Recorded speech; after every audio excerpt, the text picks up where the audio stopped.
Hello and welcome to Backstage Chatter, a Segal Center podcast. I'm Gabriella Saltiel, Artistic and Executive Associate at the Segal Center, and the producer of BSC.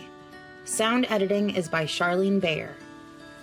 In this episode, we go behind the scenes of Our Little Secret, the 23andMe musical.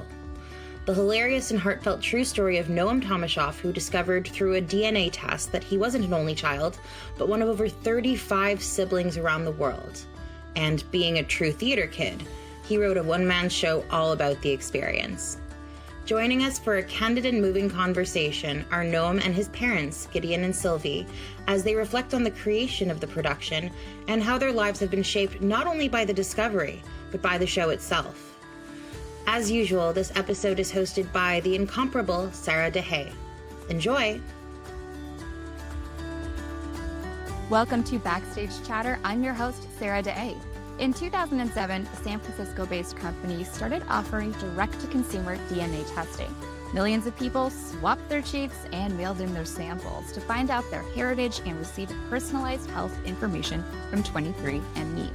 Results also connected you to your relatives, whether you knew about them or not. The rise in consumer genetic testing has allowed for many to unspool hidden tales of conception and to find relatives. Just imagine these tiny samples of saliva changing well-established tales of kin, challenging many to question the narratives they were raised with, or to provide answers to lifelong questions of who am I and where did I come from? In fall 2022, a 31-year-old Canadian, happily raised as a single child, took his own test. Announcing his plans to his family led to life-changing news about his origins and potential for extended family. That man, Noam Tomaschoff, just happened to be a theater kid. He went on to create Our Little Secret, the 23andMe musical, an all-true, one-act, one-man musical about what led up to that test and what happened after. The comedy borrows from an array of musical styles as Noam charts a path forward. Our Little Secret also touches on privacy and masculinity, heritage, and identity. In the year after his test, Noam debuted Our Little Secret at the Toronto Fringe Festival, where it won Best of Fringe Award and Patron's Pick. The following year, in 2024, he performed the show at the storied Edinburgh Fringe. Now the musical comes to the Segal Center with a 4-person backing band interpreting the music composed by Noam's childhood friend, Ryan Peters. Director and dramaturg Tracy Aaron-Smith is back at the Segal this season as the show has undergone further development. Here on Backstage Chatter, we're going to learn about the process of developing and writing the musical and the challenge of packaging a very personal story for the public. We are joined by 3 guests today, and we will start with the man of the hour, Noam Tomaschoff. Welcome to Backstage Chatter. Hello. Thank you for having me and us. Noam is a writer, director, and actor raised in Toronto. He's currently based in DC. He graduated from the Tisch School of the Arts and performed in several national tours. He's also working as a filmmaker. His debut feature, Tank House, stars Richard Kind and Christopher Lloyd. Our Little Secret marks his Segal debut. Noam, it's so great to have you here. Thank you. Thank you. So great to be here. Our other 2 guests are two pretty important people. Gideon Tomaschoff and Sylvie Leone, your parents. Welcome. Thank you. Yeah, thank you very much. Gideon and Sylvie are both retired and living in Toronto. Gideon, originally from Israel, he grew up in Haifa and Beersheba. Gideon worked as an engineer who would go on to eventually work as a professional artist, a painter. And Sylvie, originally from Montreal, having grown up in Anjou, and she worked as an OBGYN. So thank you all 3 for being here. It's really nice to actually get to speak to a family on Backstage Chatter like this about this really unique story. Noam, I want to start with you. It's an incredible journey, Our Little Secret, about looking to understand yourself in your roots. And if we could just start with laying out the scene about what led you to want to take this test. What led me to it was, I wasn't conscious of it at the time, but it was a big transition period in my life where you mentioned the movie. This movie that I did, it took 3 years to make. And if you've made a movie, it's like fighting a war without the violence. And your war is against the clock and against the bank account. And so it's a very, very stressful kind of comprehensive process that takes years and years. And unlike theater, where the payoff for the performer is immediate. You sit on it for a long time and then it comes out and then it's like, okay, you've already moved on. You're already sick of it. And then it comes out and then it's a very bizarre process. I had just finished that. I had just gotten out of a long relationship. I was living in LA at the time and I was kind of done with that. All of the stereotypes about LA are true, if not underplaying the reality. And so I was kind of at the limit of my capacity to deal with that. And I guess I was looking for something to pique my interest, to spark my interest or creativity. And I was talking to Mary, who is my partner, but we were just talking at the time. And she mentioned that she had done, in passing, one of these DNA tests. And I thought, well, yeah, I know about this. They've been around since 2007, I guess, as you said. I've heard about this, but I never thought of it would be worthwhile to do it because I was always so connected to my family. I'm like, what am I going to learn from this that I don't already know? But I looked it up and it was on sale. So I thought, okay, I'll just order it and I'll do it and it'll just be something interesting to look at. And then I ordered it and I told my parents that I ordered it in passing. And that really kicked off this whole process. And their reactions is so beautifully portrayed. I wanted to ask about doing those characters or doing those real people in your lives, because you are on stage with a band, but you're doing everybody. So Gideon and Sylvie, getting to see the show, obviously now because it's in Toronto, it's in Edinburgh, now it's here, knowing that he's unspooling the story of the conversations that followed, but he's doing your voices. I'm just wondering what it's like to see yourself on stage, done by your son, no less. I feel Noam is doing it very well. I have some suggestions for improvement, but yes, overall he's really doing it very, very well. It's the whole thing is surreal. I never in my life thought this could be possible. Me watching Noam impersonating me, on stage in front of hundreds of people.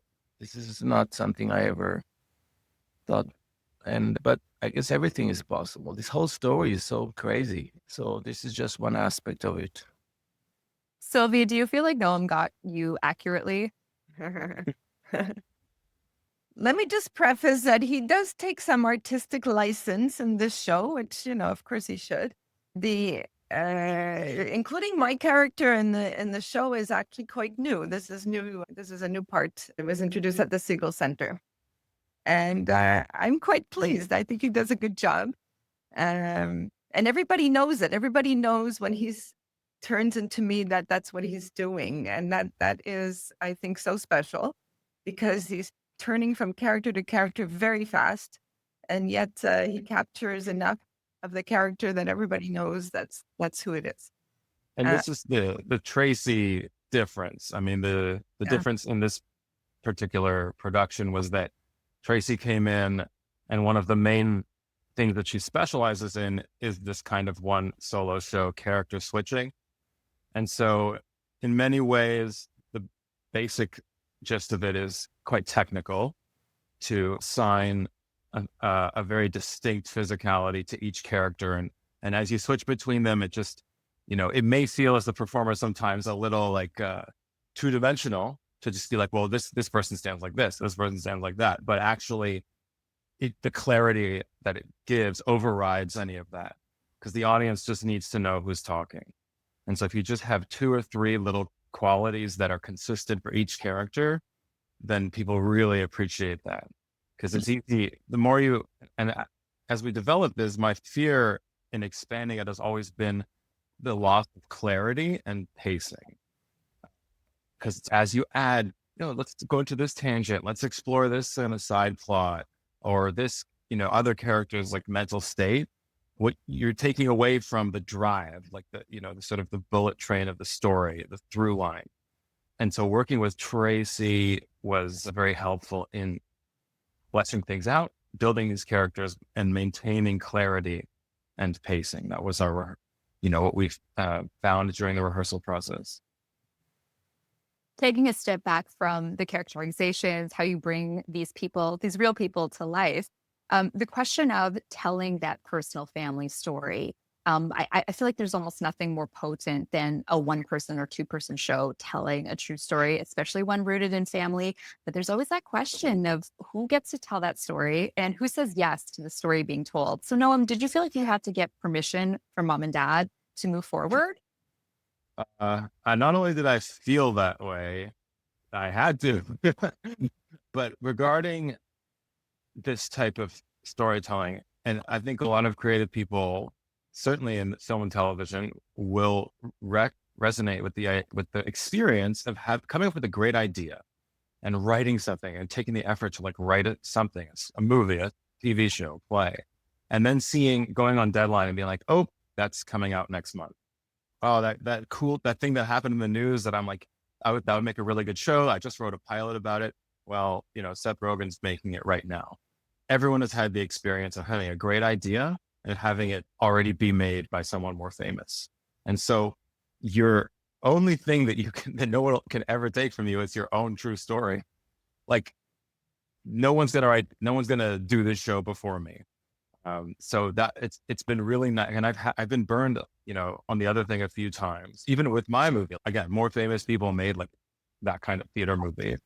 So it's been nice to have to work with this personal story. And regarding the permission, I knew from the beginning that this was not going to work if it was just going to be my side of things, or kind of not have my parents' kind of blessing, because the whole idea behind it is to have it be something that brings people and us, together. So if the play and the exposition of this story ends up being divisive, then what have we done? We're moving backwards. They've certainly been involved in a meaningful consultation, is what we say in the business. And they have been. I'd like to interject here and say everything Noam says is true, except the initial iteration of the show, the Toronto Fringe presentation, is the exception, because for that presentation, we were not involved at all. That Noam did not tell us, show us, or discuss with us anything about this show. The only thing he told us that he asked for our trust, and we were kept completely out of the loop. And I almost got a heart attack on opening night before the screen went up. But thankfully, and thank to Noam, he really nailed it. He applied so much care and sense and thought that it came out amazing. Sylvie, what was that conversation like for you when Noam, I guess, asked for that blessing? I can't quite pinpoint that moment. I think he told us that was what he was planning, and we were in a state of shock for a little while. It was a bit of a process, when I think about it now, I can't even remember. We just came to terms with it somehow, and it happened. When Noam first, now we're going back to the first time that he ever told that he's going to do a show. We freaked out completely. And when he said he's going to do it in Toronto, I remember distinctly after the initial shock, I asked him, no, what does it have to be in Toronto? Can't you do it like in Chicago or in LA or in Texas? I don't know where. Why Toronto? Because at that point, none of our friends knew anything about this. Of course, and Noam was so graceful. He was willing to actually do it somewhere else. But within hours, I called him again and I told him that, no, you should do it in Toronto and we'll deal with it. We'll start telling people about this, and we will start, because there was no way he was going to do a show in Toronto and we are not going to be there or not bring our friends. It didn't make sense. So that announcement started the process of us coming out with the story and us actually changing our attitude towards the whole thing. And like in any good game, there's an element of chance here. And that was that we happened to get a slot at the Toronto Fringe, which is a lottery. And we can find out about the entirety of that story and that whole process when you come to see the show itself. Slowly but surely, these stories of people finding loved ones or realizing their story is not what they thought it was, they are trickling out. I feel like we'll see that in the movie theaters eventually, but there's a reporting, there's people sharing stories on social media. Noam, did you do research to kind of, help inform the story that you wanted to tell? The body of media around this type of thing, even up until now, is rather negative. These stories have been portrayed in like Netflix documentaries, kind of almost true crime, like salacious, kind of shocking stories of, doctors who use their own sperm for hundreds of women, or guys who have 1,000 kids. Like, it's always these like shock stories. And this story is completely different from that. It is a positive story where shedding light on a family secret ultimately is a good thing for everyone involved. And that's the message. It's a very optimistic show. Yeah. I mean, I kind of looked at everything there was out there and I was like, that's not true here. Like, that's not the case. And I'm just going to tell the correct thing that is happening to me. And that happens to be like a positive thing. So that's what the story is going to be. And the response over the several runs that we've had is that people come out to me every single show. And I feel like kind of like a hairdresser, how you just tell them everything.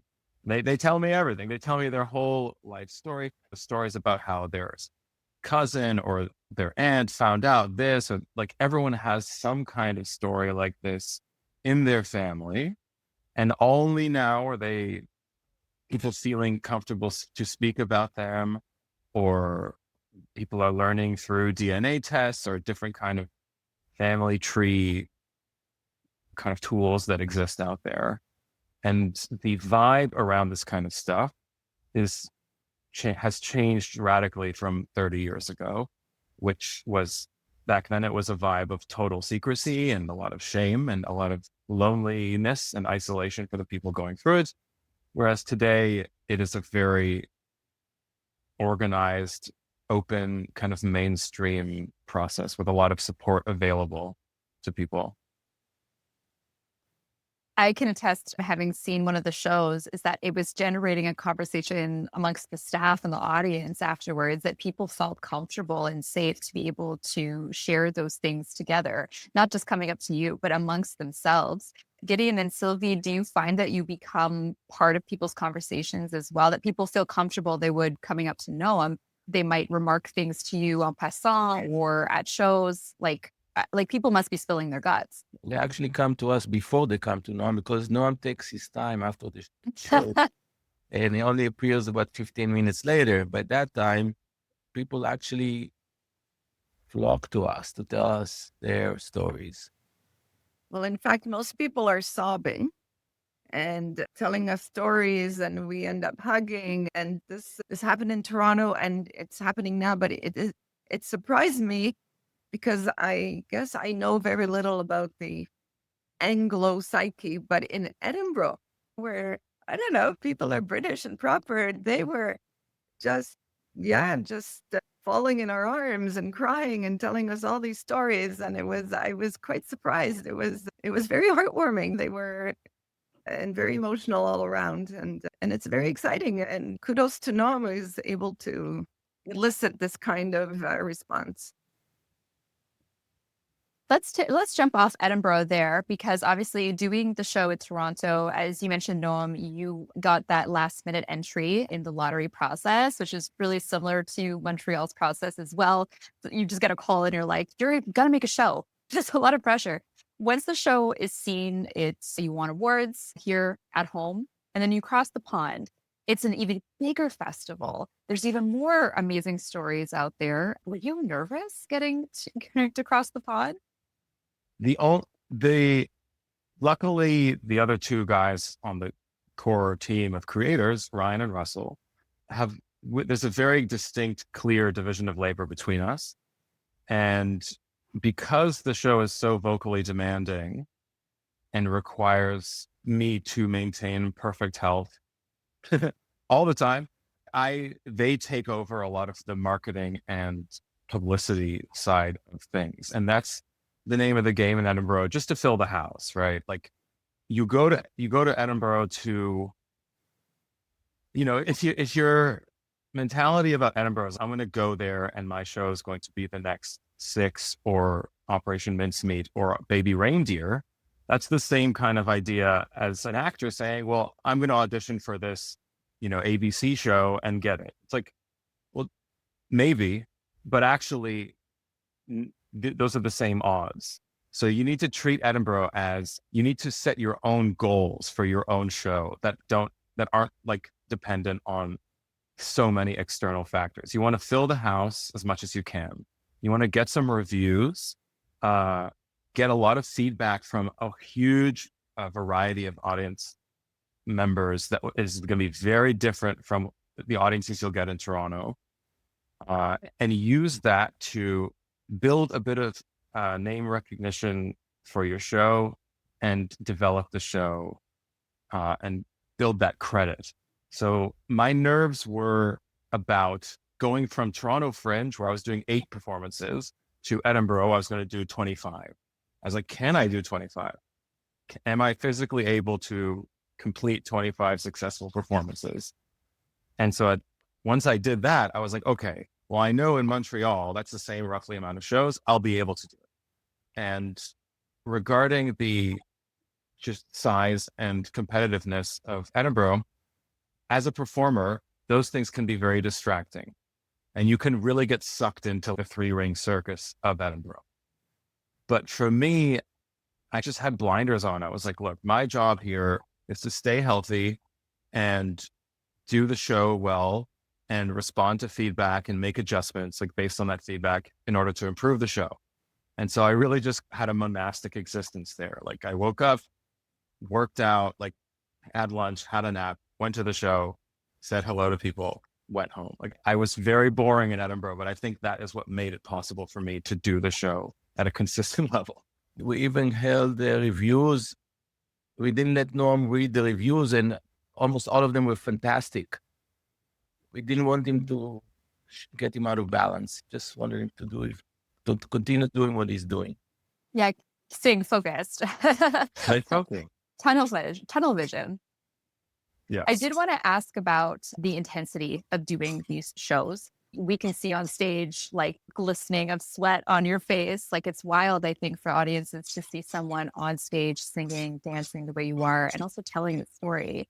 So besides, going to bed and having lunch, taking a nap, was there anything like is there like a self-care routine or something you do that you've picked up over the years to kind of keep yourself balanced and well? Yeah. In the several weeks and during the run, there's no drinking at all. There's a lot of exercise, a big focus on sleep, a lot of nebulizing saline in order to keep the vocal cords lubricated, hydration, a lot of vitamin C, echinacea, like just typical immunity boosting kind of cold prevention daily, supplements, eating healthy, and just being very chill. Like that's really what it is. And I say, like, if this was a stand-up show or even if it was a straight play, like there's more wiggle room there. But actually singing is so technical that you just can't mess with it. Now, with regards to the intensity of the performances, the nice thing that happens is that, like in any type of physical training, the more you repeat something, the easier it gets. So doing the show, while it is very hard, doing it over time actually makes you more able to continue doing the show, paradoxically. For Gideon and Sylvie, I don't know what Noam was like as a teenager, but hearing him talk about this rigorous routine, I'm curious as parents what that's like for you to hear. I just want to say that throughout Noam's school years, he showed since he discovered his tendency towards the theater, he was involved in musical theater and in theater mainly in high school. But then of course he went to Tisch and NYU drama. However, after Noam described that period in LA where he did the film and he was writing scripts and he was doing all kind of other things, he actually got away from the stage. And I felt very strongly all the time that Noam ought to be on stage. And he ought to be singing. And he ought to be singing. He ought to be using his humor and sense of timing and movement and everything combined, and his ability to write. All of these things somehow came like magic together in this show that couldn't have come in any other way. And in a way, I'm going to say something, in a way, this whole story, had we told him when he was a child the truth, there might not have been a story. So everything is like karma. Everything is falling into place in a strange way. Go ahead, Sylvie. Yeah, I was going to say, when Noam was a teenager, so many years ago, he didn't have a vigorous routine, I can tell you that. That was not him. And I think that this transition in LA after the breakup of the long relationship and COVID, all of these things, not suddenly, but he got in shape, ran a marathon, wrote this play. I mean, everything just had boom, boom, boom, boom, started to happen. And he changed his routines and his regime and his self-discipline. Very different from when he was a teenager. The other thing I want to mention is, his writing. I think that it takes several viewings of this play to capture all the nuances in his lyrics and the words and the play on words, and just many of his songs are extremely clever. And even for me, it took me, I've seen it many times now, but it took me several viewings to catch it, to catch it all. I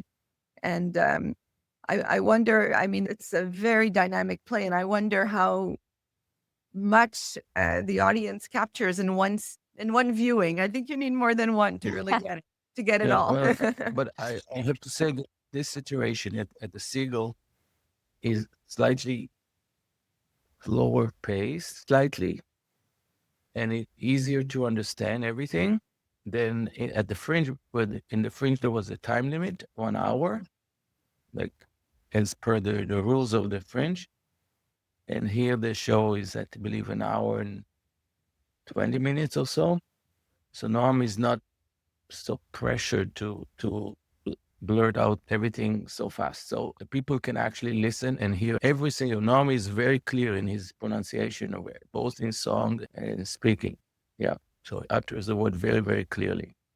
That is a very parent assessment. Great enunciation, and your self-care routine is amazing. And tell us about that, how it's different at the Segal Center compared to being at Toronto Fringe and Edinburgh Fringe. Like the space is different, the play is different. Walk us through that. Yeah. I guess the analogy of like being at the Segal is like being in your own house, and being at the Fringe is like breaking into someone else's house. Like the play is you're just like bursting into that room. There's been 10 shows before you, 10 shows after. The people running light and sound, you've had like 4 hours of tech, like it's impossible. Like you can't do anything bespoke to your show, really. You could just do like the broadest strokes lighting, hope for the best with sound.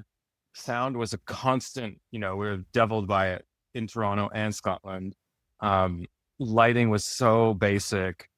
For music, we were using tracks. Like it was just a Fringe show. Whereas here, the entire set has been designed around the show. The band is there. Orchestrations for the band are new. The direction gives the show and the lighting give the show, a huge amount of structure and shape that simply couldn't have existed at the Fringe. So it's a much more satisfying and complete experience for the audience and for me, like just to do it with all of that support. Sylvie was complimenting your writing earlier about how sharp it is. I understand that the writing and the music, that all came together really quickly, Noam. A good maybe 60% of the music came together in the spring of 2023 when Ryan, who was a full-time teacher, had a break from school, about 5 days. And so he and I and Russell here in and out wrote all of the songs that would be in the Toronto version. And so from the Toronto version, we probably kept, there's probably 3 or 4 more songs, newer ones. But yeah, that initial phase of writing the show for Toronto, the music was 5 days. And it was one of those kind of memorable creative synergy times where a lifetime of shorthand between us really came in to play. Yeah, how long have you known Ryan Peters, the composer, for? We met in high school. So grade 9, we started doing the high school play together. And he always played piano. So that was what we did. We kind of bonded over the school play and the fact that we could, sing through musicals because he played piano. And eventually me, him, Ryan, and the other two, Ben and Chad, we wrote a show at the end of high school. We wrote a musical. And that was really the last time we all worked together creatively. I know Ryan came with his partner to Montreal for opening. So this is a story that's also really special to him. Do you think the show would be what it was if you weren't working with Ryan and Russell? Well, it wouldn't exist. For a long time. It wouldn't exist. It would not exist because no sort of stranger would put this level of understanding, shorthand, effort. It's it's like a marriage, and that's kind of often what it is. Like director, producer, writer, it's like a marriage, and to expect that level from anyone who wasn't part of a lifelong friend group is, it's just not. It's unthinkable. Like people have other stuff going on. I want to mention also that not only Ryan and Russell, but their families came to Edinburgh. And their extended families came to Edinburgh, came to Montreal. I've gone to multiple shows. I've been incredibly supportive. It really is a beautiful... It takes a village. Absolutely. Beautiful village. Really, no words. Yeah. You really do weave in so many themes and elements in the show itself, but I think that getting to hear this side of the story also shows just how it takes a village, like how your friends are also basically your family, which is so lovely. You mentioned another member of the team, Tracy Aaron-Smith, a little earlier in our conversation, and I want to go back to her role as director and dramaturg. Segal audiences would have seen Tracy in connection with Pain to Power, a Kanye West musical from last February, so earlier this season. So we know a little bit about her work. What did having a dramaturg do for the story and embellishing it and shaping it into something at the Segal that was different from what came before? And what is a dramaturg? Yeah. So the word has no meaning. In this case, what it was that she came in the fall, and she really,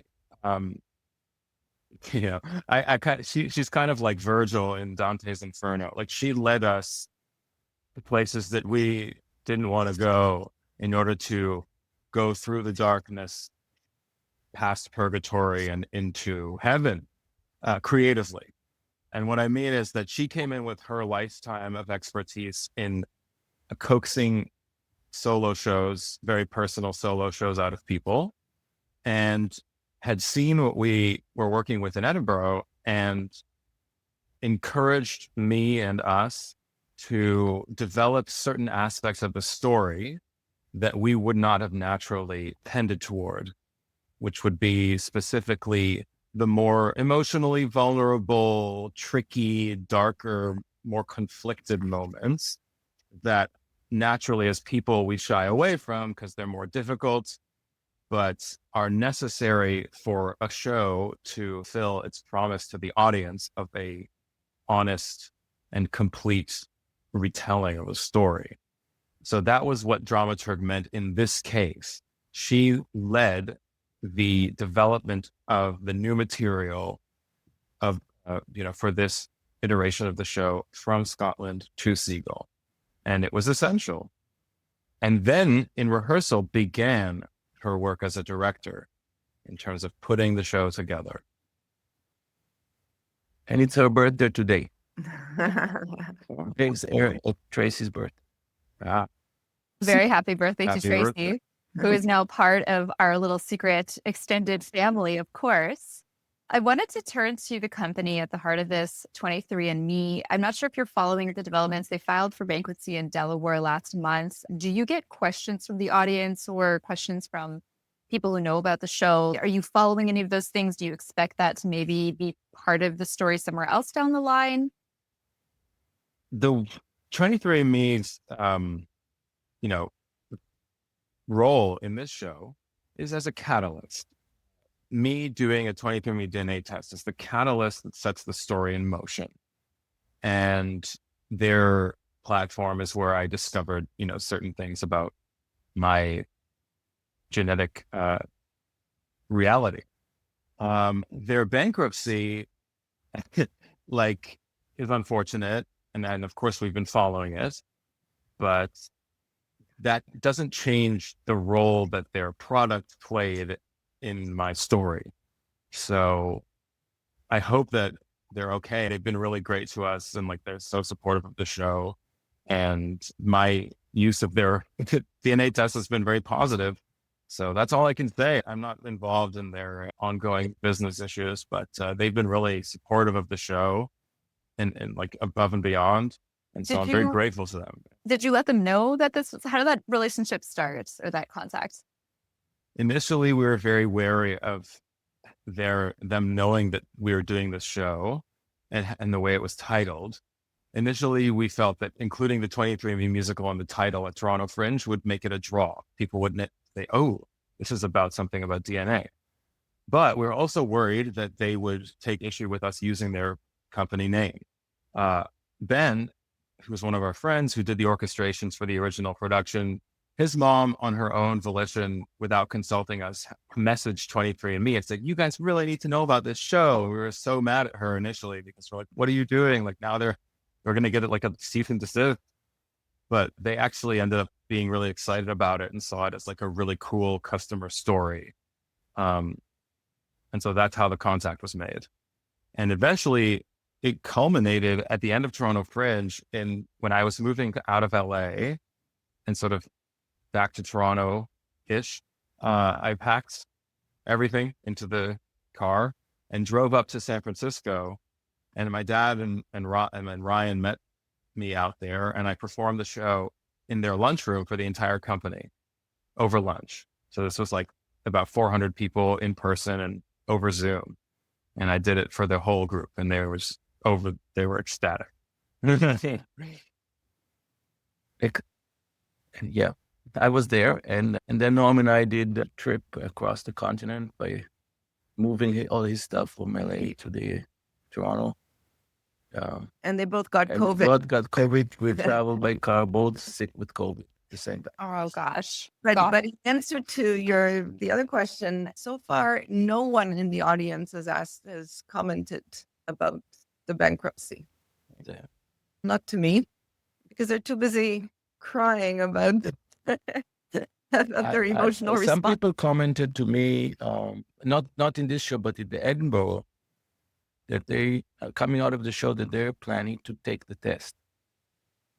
It motivates. I mean, it can go both ways. Some people will be deterred from taking the test because they might discover unpleasant things. But others are getting more curious, and a couple of people told me they're actually going to do the test. And some people have said how disappointed they were that they didn't find any surprises.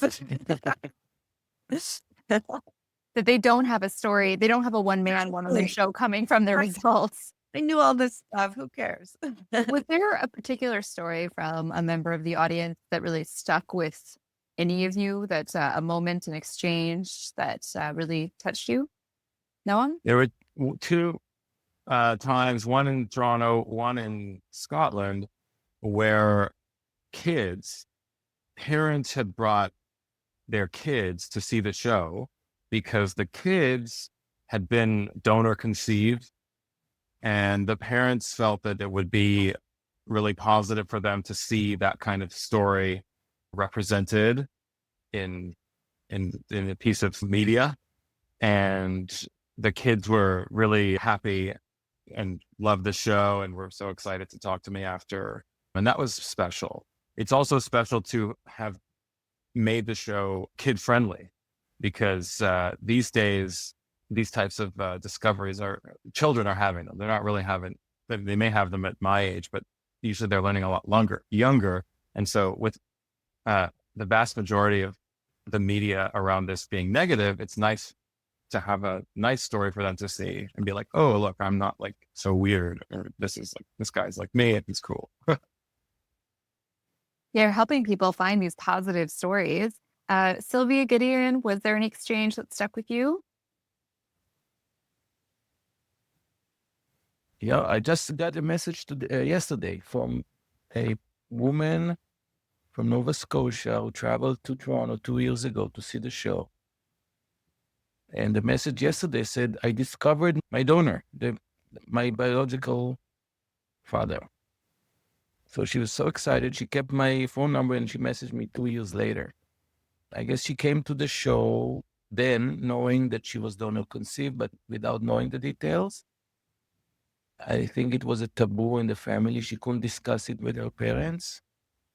This is just one example. Yeah, this show really touches on the innermost sensibilities of people who, and there are many of those, have not standard families, and there's so many. It's and I include in this, stories of adoptions and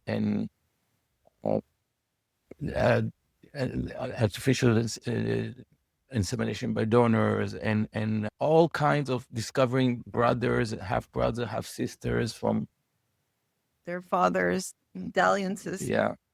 One of the also very positive, interesting, have been professional people like geneticists, etc., who see the show and say, wow, this is so good. You need to put it out there so our patients can feel comfortable and, know that it's not taboo. And so that's been very positive as well. And I do believe in that, in this fertility world, things have changed a lot and things are a lot more open. And, this gave them something to work with or something to show. Do the three of you ever talk about what it has become for you to be this kind of public face, some people that are comfortable crying with you and talking to you? Are you guys okay with that? Noam? Yeah, absolutely. I think that this unlocks experiences for people in a very powerful way, and that's the idea. I don't want to deny that. And so people should have that experience. Yeah.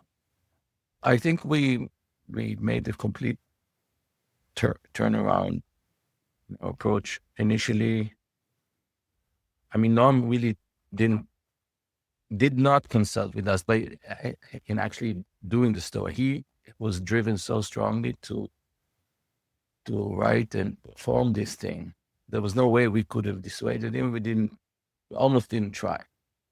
There was one aspect of this story that is not discussed, and I still have a lot of questions in my head about the donors angle on this. The current donors and future donors, considering the new reality of openness and disclosure, And DNA testing and internet and all of that. How do potential donors feel about this? There is discussion about this. It's not my I'm not part of the discussion because I'm not a donor. So I'm just wondering what would be the motivation for people. There's so much more regulation now. In those days, there was no in Canada. In America, there isn't.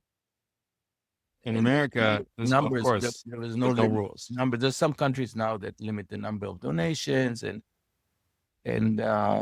it's much more controlled. But as Noam said, I don't know what situation in the state, but in general, speaking in general, I think donors in the past felt protected by many layers of anonymity, not only anonymity, but secrecy, anonymity, technological or lack of technology, lack of internet. Didn't know, well, nobody knew there would be internet, right? Nobody knew there would be DNA testing. This is all things into the future. Now, everybody knows these things exist. So do you see what I'm saying? I just don't know how this affects the donor community. That feels like a whole other one-man show that we might see somewhere down the line. But thinking future forward, Noam, what is your big dream for the show? I mean, being at the Segal is huge, but where do you think the show can go next? What would you like to see happen with it? Well, the material, stage that has been achieved here at the Segal is that we've taken the show from a fringe show, meaning a show with no production, to a show that has production, a show that has a set, a lighting design, a visual distinct identity, as well as illustrations that are ready for any band to use. So that the show is now appropriate for theaters to program into their seasons. And this was our main goal, obviously, to do a great job here and continue to do that, but also to have this new show ready to take to other places in Canada and the United States, and ultimately to end up in New York and Israel. And Sylvie and Gideon, hearing these big dreams for Noam, and just last reflections for you as parents to see him getting to do his thing, be a performer. Oh, so we wish him all the best and take it as far, as high as possible. I think he's on his way. I'm convinced he's on his way. Yes, I think, he's a performer. He's an excellent performer, and he needs to put it out there, which he's doing. Certainly our story is out there, so whatever. There's no holding that back anymore. So we wish him all the best, and we'll continue always to support him. I have to thank the three of you for being here and for giving me some of your time and chatting with us. Noam, we gotta let you go because you got a show to do. So break a leg. It's been so nice to chat. Noam Tomaschoff, Gideon Tomaschoff, as well as Sylvie Leone. Our little secret is at the Segal Center, April 27th to May 18th, and it stars Noam. Get your tickets at segalcenter.org and at 514-739-7944. Thank you so much for joining us here at Backstage Chatter. We will be speaking with you again in just a matter of weeks as crew gets ready. Thank you again to Noam, Gideon, and to Sylvie. Thank you very much. Bye-bye. Thank you so much for joining us for this episode of Backstage Chatter. Our next episode will come out on June 9th. Until then, I'm wishing you all a great spring and reminding you that Mother's Day is next Sunday and you better have a plan.